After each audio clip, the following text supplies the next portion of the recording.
ವೀರಪ್ಪನ ಕಾರ್ಯಾಚರಣೆಯಲ್ಲಿ ಅನುಭವ ಅಂದರೆ ಭಾಳ ಕಷ್ಟ ಇತ್ತು.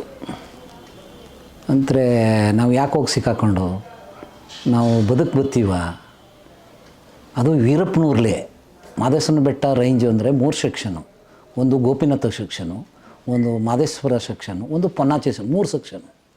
ಅದರಲ್ಲೂ ಗೋಪಿನಾಥ ವೀರಪ್ಪನ ಸ್ವಂತ ಊರಲ್ಲಿ ನಾವು ಹೊಸ್ದಾಗಿ ಹೋದವ್ರಿಗೆ ಗ್ಯಾರಂಟಿನೇ ಇಲ್ಲ. ಆದರೆ ನಾವು ತಪ್ಪಿಸ್ಕೊ ಬರೋಂಗಿಲ್ಲ.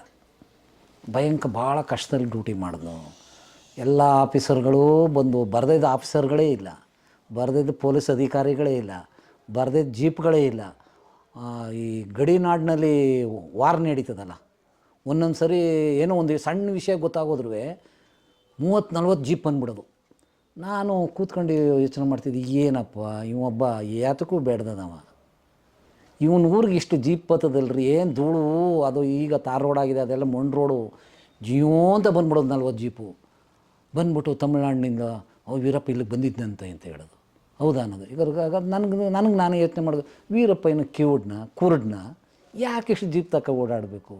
ಏನು ಒಸಿ ಪೆಟ್ರೋಲ್ ಖರ್ಚು, ಒಸಿ ಅಧಿಕಾರಿಗಳು ಬಂದ್ರೆ ಗ್ಯಾರಂಟಿ ಇಲ್ಲ. ಆಫೀಸರ್ಗಳು ಬರೋಕ್ಕೆ ಎದುರ್ಕೊತಿದ್ರು ಎಷ್ಟೋ ಆಫೀಸರ್ಗಳು ಅಲ್ಲಿಗೆ ಬರೋಕ್ಕೆ ಭಾಳ ಕಷ್ಟದಲ್ಲಿ ಬರ್ತಿದ್ರು.